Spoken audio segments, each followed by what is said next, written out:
What equipment is really necessary for learning the front lever? Is there any one that we speed up our progress? Are there any ones that are just optional but we don't necessarily need? And mainly most of all, is there any equipment that we can't learn the front lever without having? All of this I will be answering in today's video. Let's start off with some progressions. You can always start with tuck.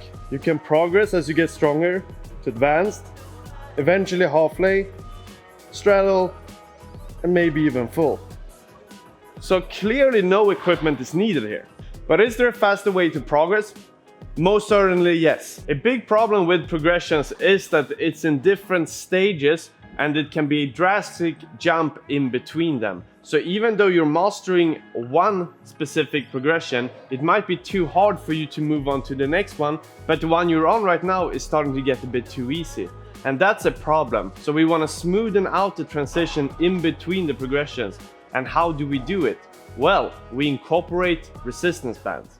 Let's say you master the tuck front lever, but moving on to the advanced is too hard and you start to lose the core connection. In this case, we can take a resistance band to then jump on the exercise, but with some additional help. I can move on to the harder progression without sacrificing form and still maintain a long time under tension. And progressive overload is really easy to incorporate. As you're getting stronger, you just take a thinner and thinner band, and eventually you can do the progression without any help at all. And at that point, you then move on to the next one, but with some additional help. There are many benefits with moving up in progressions even though you're getting some assistance. A problem with the tuck front lever is that the core is barely connected. You're training the retraction, you're getting some significant back strength, but the core is not getting any connection and not in its position that it would be in a normal front lever.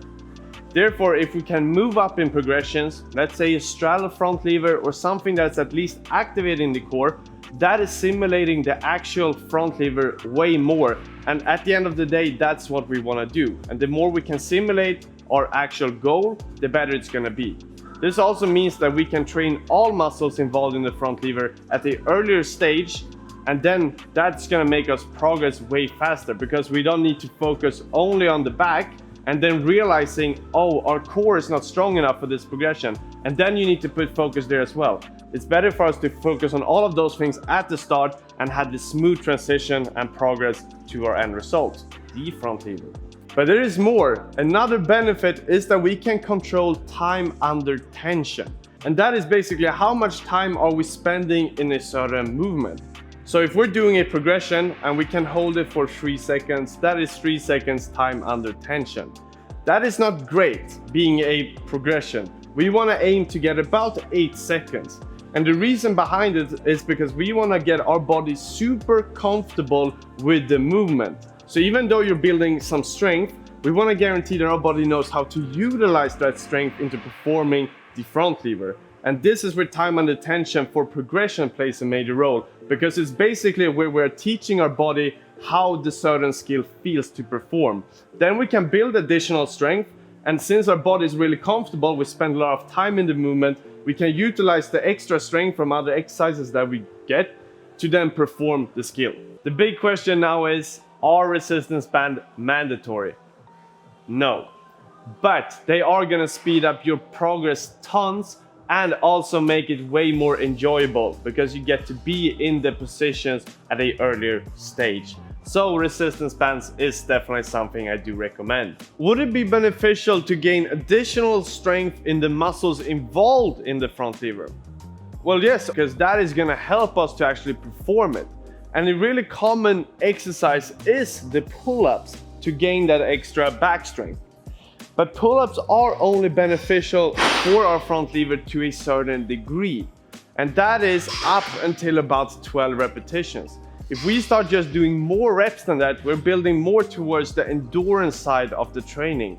And for front lever, we want to build that pure strength, meaning we want to reduce the amount of reps. And that can be done by adding some additional weight, either using a weight vest or a dip belt, but there are some differences.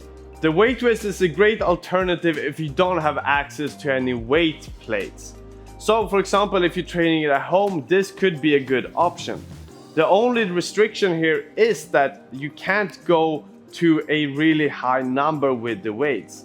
The weight vests usually go up to about 20 to 30 kgs, and to be honest, above that as well, it just becomes really chunky to have on you and a bit uncomfortable, restricting the movements. But up until that weight, they are perfectly fine. With a dip belt, you do need some additional weight, but the benefit is that there is almost no limit on how much these ones can take. So if you have one now, you can always keep increasing the weight, and the limit is not gonna be the belt. Last but not least, let's move on to where do we actually perform the front lever. In theory, you could do it on a tree branch, you could do it on basically any bar you see, but most often in the gyms, and as most common, is just some sort of high bar. But there are a few problems with training on it. Number one is entry.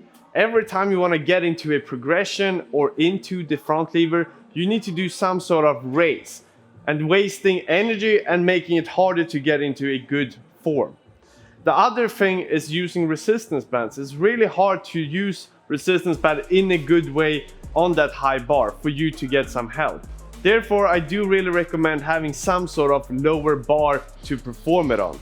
Having a separate bar also means that you have the possibility of moving it around, using it for different things like the resistance bands, or maybe you just want to do progressions on the side, and that's going to work fine. Having a setup like this for using resistance band is one of the most convenient ways.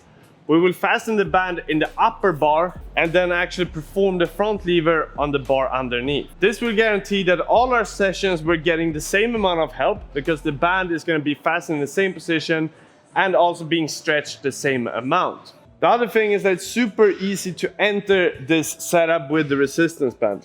You go underneath, put it on the lower back so we're getting help in the center of mass, and then from here we can easily enter with correct form. Works for all progressions as well. Having the band with this setup is also extremely useful for front lever pull-ups.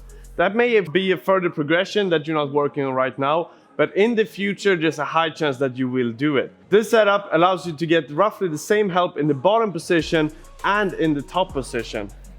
So if I'm pulling here, I'm getting help, but up here the band is also getting stretched. If I would only have the band like this, I would get insane amount of help down here, but in the top part where it's the hardest, the band is not getting stretched, not giving me enough help. A way to create a slightly lower bar is by using some sort of squat rack. You can then use some resistance band to fasten it slightly better, but this will work all right. It of course is gonna spin a little bit and stuff like that, so if you can, a static bar would be better. But this is a way to then get the same sort of setup if this is the only thing you have access to. And here you can also use resistance band and train progressions, change the height so it's suitable for you. So it is a good alternative, but the other one is going to be better if you of course have the possibility for it. To wrap it up, I would say that you can learn the front lever without any additional equipment. But if you do use some equipment, you can make your progress way faster, and that is worth a lot. So I have now ranked in which order I would prioritize the equipment that I get. First off, I would invest in a resistance band. It is one of the best friends you can get, and it's gonna make your progress both faster but also more enjoyable. This is something you can use for other skills as well, and be beneficial for all your training. The second thing I would get is a separate bar. It could be a static bar like this one or a set of dip bars. The main idea is to have something that's movable that you can put under a setup, use resistance band in an efficient way, or bring with you to anywhere you want to go and always be able to train the front lever. The third thing I would get is a dip belt. Both in the sense that increasing your pulling strength in pull-ups and those type of skills is going to be really beneficial, but also in the sense that you can have this throughout your whole career.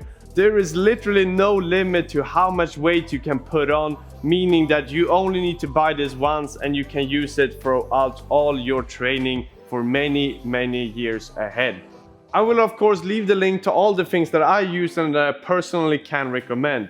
You will also save 10% with code Simon, so it's a quick way to save a few extra bucks. I also hope you really enjoyed this video, and if you did, make sure to hit the like and subscribe so you don't miss any other videos just like this one. I'll see you guys in the next one. Choo choo!